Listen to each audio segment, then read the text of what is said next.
बढ़िया होंगे। तो बच्चों लास्ट क्लास में हमने रिटायरमेंट का चैप्टर कंप्लीट करा, class 12। Now our next topic is dissolution of firm. तो फर्म क्यों डिसॉल्व होती है या फर्म के डिसॉल्व होने का क्या रीजन है बच्चों? It depends upon the partners, कि अगर पार्टनर्स को लगता है कि हमें फर्म कंटिन्यू करनी है तो दे विल कंटिन्यू। उन्हें लगता है हमें फर्म को डिसॉल्व करना चाहिए तो वो फर्म को डिसॉल्व करने के लिए एग्री होते हैं। मतलब ये उनके पार्टनरशिप एग्रीमेंट पे भी डिसाइड होता है, या उन्हें लगता है कि हमारा एग्रीमेंट कंप्लीट हो गया है, हमें इसे कंटिन्यू नहीं करना। और इन केस ऑफ किसी एक पार्टनर की डेथ हो जाती है, या कोई पार्टनर अनसाउंड माइंड का हो जाए, या किसी पार्टनर के साथ कोई ट्रेजेडी हो जाए, तो any one of the reason is responsible for the dissolution of firm. और इट माइट हैपन कि कोई ऐसी बात हो गई कि कोर्ट ने भी आपको नोटिस दे दिया, तो any of the cases it is possible कि आपको फर्म को डिसॉल्व करना पड़ेगा। तो फर्स्ट ऑफ ऑल डिसोल्यूशन के केस में हमें फर्स्ट स्टेप क्या सीखना होता है? हमें रियलाइजेशन अकाउंट मेंटेन करना होता है। रियलाइजेशन अकाउंट, रियलाइजेशन अकाउंट के स्टूडेंट्स नीड क्या है? जब फर्म डिसॉल्व हो रही है, सब पार्टनर्स चले जाएंगे फर्म को छोड़कर, फर्म खत्म हो रही है, तो यहाँ बच्चों हमें क्या ध्यान देने की जरूरत है कि फर्म डिसॉल्व हो रही है, फर्म अब एग्जिस्ट नहीं कर रही, तो हमें सारे असेट्स को अब सेल करना होगा। फर्म डिसॉल्व हो रही है तो अब हम असेट्स को किसी ना किसी को सेल करेंगे आउटसाइड द बिजनेस, या कोई पार्टनर लेने में इंटरेस्टेड हो, और हम अपनी सभी लायबिलिटीज की पेमेंट करेंगे। फाइन, दोनों बातें ही जरूरी हैं, both are the important and compulsory points of dissolution. तो फर्स्ट ऑफ ऑल मैं आपको बच्चों एक एग्जांपल के थ्रू ये पॉइंट क्लियर करती हूँ कि किस टाइप से रियलाइजेशन अकाउंट प्रिपेयर होता है, कैसे हम अमाउंट की पोस्टिंग करेंगे। First of all you need to prepare realization account. इस अकाउंट में स्टूडेंट्स क्या होगा, डेबिट साइड पे हम सारे असेट्स कॉपी करेंगे क्वेश्चन में से। क्वेश्चन में जितने भी असेट्स गिवन है you need to copy all the assets और डेबिट साइड। डेबिट साइड पे हम पर्टिकुलर्स लिखेंगे, यहाँ पर हम क्वेश्चन में से सब असेट्स कॉपी करेंगे। फर्स्ट ऑफ ऑल एक असेट है freehold property. Fine, to freehold property 1,80,000। Then next is machinery, same as it is आप बैलेंस शीट से कॉपी करेंगे 1,20,000। Next is debtors 1,60,000। प्रोविजन है तो उसे छोड़ देंगे क्योंकि हम उसे इंस्टेड ऑफ डेबिट हम उसे क्रेडिट साइड पे पोस्ट करेंगे। फाइन, नेक्स्ट है इसके पास स्टॉक का बैलेंस, टू स्टॉक 1,30,000। कैश को नहीं ट्रांसफर करेंगे बच्चों, कैश का मैं आपको एक अलग से सेपरेट अकाउंट मेंटेन करवाऊंगी। लोन टू जेड, XYZ इसमें पार्टनर्स है बच्चों, एक फर्म है और यहाँ पर आपकी रेशियो गिवन है क्वेश्चन में, ठीक है। तो उस रेशियो के अकॉर्डिंगली हम क्या करेंगे, पार्टनर्स में प्रॉफिट्स को डिस्ट्रीब्यूट करेंगे। और एक पार्टनर ने क्या करा है, फर्म ने उसे लोन दिया है 20,000 का, लोन टू जेड। लोन का मैं आपको सेपरेट अलग से अकाउंट प्रिपेयर करवाऊंगी। सिमिलरली आपने यहाँ सारे सेट्स कॉपी करे, अब ऐसे ही मैं आपको क्रेडिट साइड पे सारी लायबिलिटीज कॉपी करवाऊंगी। बैलेंस शीट में एक रिजर्व फंड का अमाउंट है स्टूडेंट्स, तो जैसे कि मैंने आपको लास्ट चैप्टर्स करवाए admission, retirement, always reserve fund क्या है, वो पार्टनर्स ने पार्टनर कैपिटल अकाउंट में डिस्ट्रीब्यूट होता है। फाइन, क्रेडिटर का बैलेंस है 80,000, क्रेडिटर का बैलेंस ट्रांसफर करेंगे बाय क्रेडिटर 80,000। और एक यहाँ पर हमें प्रोविजन का बैलेंस गिवन है 10,000 by provision for doubtful debt 10,000। Fine, तो बच्चों कैपिटल बैलेंस कैपिटल अकाउंट में जाएंगे, रिजर्व का बैलेंस रिजर्व के अकाउंट में ट्रांसफर करेंगे हम। यहाँ पर अब हम इसकी पेमेंट कैसे करेंगे, आपने सारे सेट्स कॉपी करे, सेट्स की पेमेंट होगी क्रेडिट साइड पर, हम असेट्स को सेल करेंगे और जो पैसा आएगा उसे हम यहाँ पर बाय बैंक के नेम से मेंशन करेंगे। फॉर एग्जांपल आपकी फ्री होल्ड प्रॉपर्टी जा रही है 2,20,000 में, तो हम यहाँ ब्रैकेट में लिखेंगे free hold property 2,20,000। Next machinery 1,10,000, यहाँ बाय बैंक लिखकर और आप इस टाइप से यहाँ पर अमाउंट पोस्ट करते जाएंगे। नेक्स्ट है बुक डेट्स 10%, डेटर्स कितने हैं हमारे बच्चों 1,60,000 का 10%, 10% होगा 16,000, तो 1,60,000 में से 16,000 हम लेस करके 1,44,000, 1,60,000 का 10% लेस, 16,000 लेस करके इट विल बी 1,44,000। फाइन।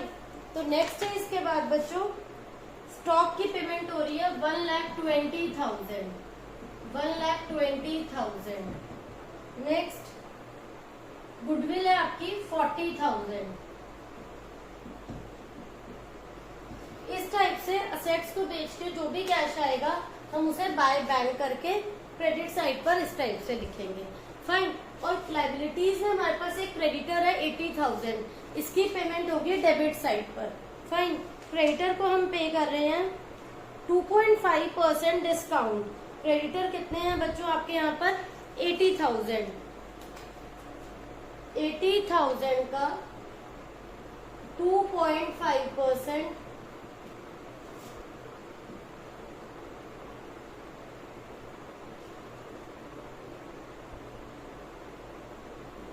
तो ये बच्चों यहाँ पर हम लेस करके क्रेडिटर को पे करेंगे 2,000 लेस करके टू बैंक 78,000। ये हो गया क्रेडिटर का बैलेंस 78,000। नेक्स्ट है ये सब करने में आपने एक पर्सन को अपॉइंट करा, उसके जो भी एक्सपेंसेस हम पे कर रहे हैं रियलाइजेशन कराने के, रियलाइजेशन एक्सपेंसेस क्वेश्चन में गिवन है 5,000। अदर देन दिस आप एक और पेमेंट कर रहे हैं 3,000 रेंट आउटस्टैंडिंग था, हम वो भी पे कर रहे हैं रेंट आउटस्टैंडिंग 3,000। तो पेमेंट्स बच्चों यहाँ आएंगी और जहां से कैश रियलाइज होगा वो क्रेडिट में आएगा। जहां असेट्स को आपने उतारा डेबिट में और उनसे जितना भी कैश आया आपने उसे क्रेडिट में पोस्ट करा। लायबिलिटी को हमने क्रेडिट में उतारा, पेमेंट हुई डेबिट साइड पर। जहां पर हमारा क्वेश्चन कंप्लीट होता है हम अब दोनों साइड्स का टोटल करेंगे कि दोनों साइड्स का टोटल करने पर बैलेंसिंग में हमारा प्रॉफिट आ रहा है या लॉस आ रहा है। फाइन। तो देखते हैं बच्चों यहाँ पर हमारा टोटल आ रहा है 330, 420, 540, 580, इट विल बी 7,24,000। अब आप इधर का टोटल करेंगे डेबिट साइड का 3,460, 590, 598, 590।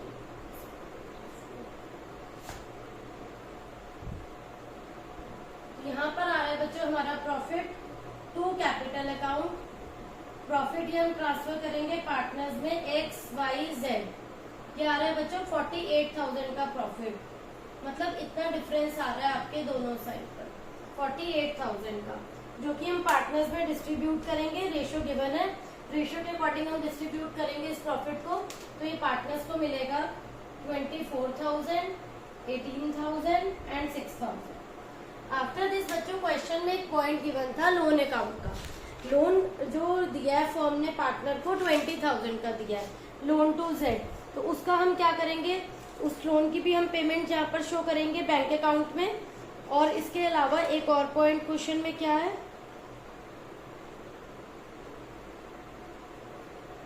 बैंक अकाउंट भी मैं आपको मेंटेन करना सिखाती हूँ।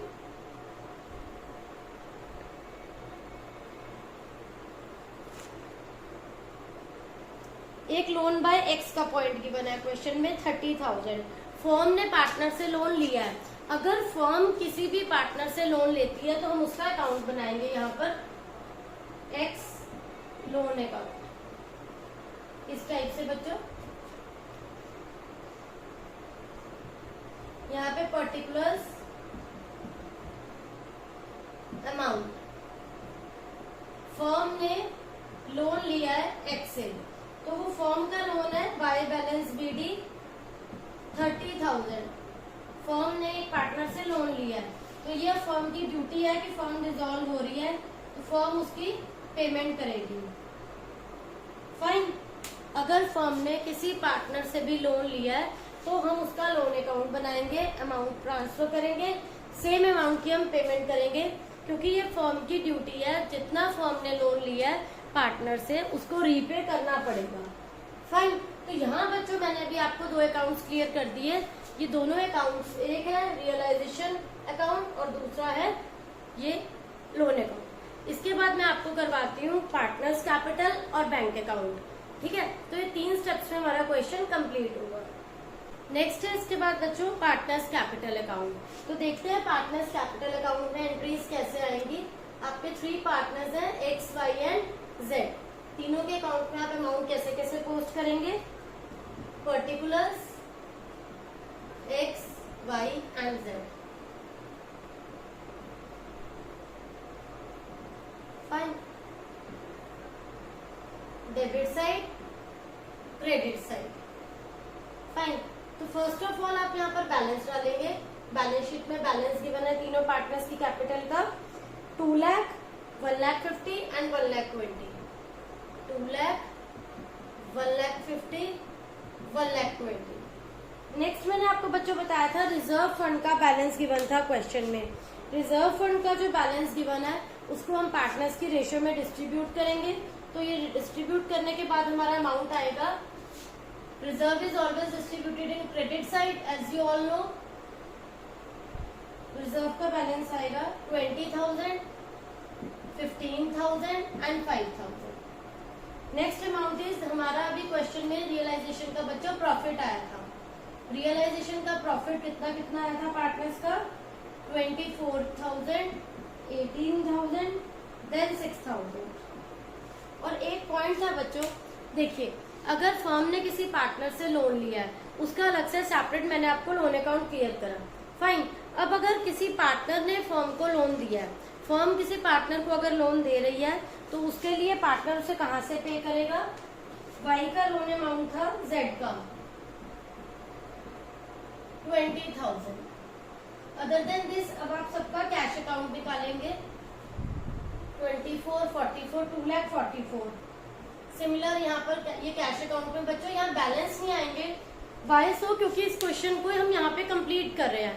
बैलेंस शीट नहीं बनेगी, इसके बाद कैश अकाउंट बनेगा because firm is getting dissolve.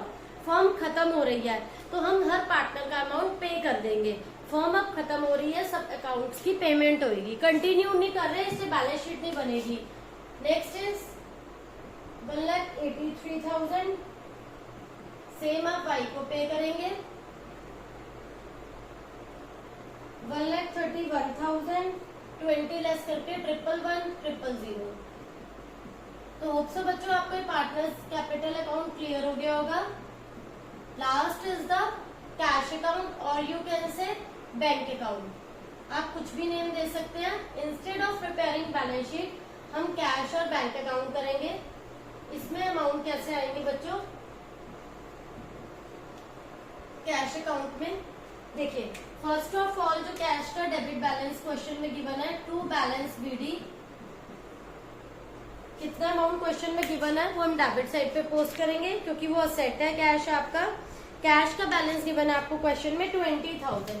To balance BD 20,000।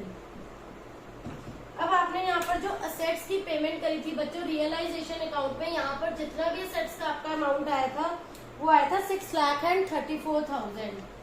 To bank में आप लिखेंगे असेट्स रियलाइज्ड 6,34,000। फाइन। इसके बाद आपने लाइबिलिटीज की जो पेमेंट करी थी क्रेडिटर्स की वो थी 78,000। रियलाइजेशन के जो एक्सपेंसेस पे करे थे वो थे 5,000। रेंट की पेमेंट करी थी, मतलब रियलाइजेशन अकाउंट में जितनी यहाँ पेमेंट थी वो इस साइड आएंगी और जो क्रेडिट की थी वो डेबिट साइड पे आएंगी। फाइन। एक अमाउंट था बच्चों 3,000 का। फर्म ने जो एक्स पार्टनर के लोन की पेमेंट करी, मैंने आपको लोन अकाउंट सिखाया 30,000। और जो यहाँ पर सब पार्टनर्स के कैपिटल के बैलेंस आ रहे हैं, X capital 2,44,000, Y capital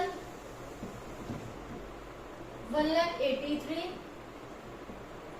Z capital 1,1,1,000। तो यहाँ पर बच्चों हमारा टोटल क्या आएगा 6,54,000। इसका टोटल करते हैं 83, 91, 1,21,000, 365, 476। ये हो गया आपका 6,54,000। तो बच्चों अगर आपका क्वेश्चन दोनों साइड्स पर टैली हो जाता है, डेबिट क्रेडिट बैंक अकाउंट का सिमिलर आ जाता है, दैट मीन्स आपका क्वेश्चन करेक्ट है। और अगर ये टोटल टैली नहीं होता बच्चों, दैट मीन्स आपके क्वेश्चन में मिस्टेक है। You have to check the question कि आपके क्वेश्चन में कहाँ मिस्टेक हुई है। सो मैंने आपको यहाँ partners capital account, after realization, partner का लोन अकाउंट, बैंक अकाउंट सब क्लियर करा। तो अगर आपको ये समझ आ गया, it's okay. If you are having any doubt, you can ask in comment section. Thank you.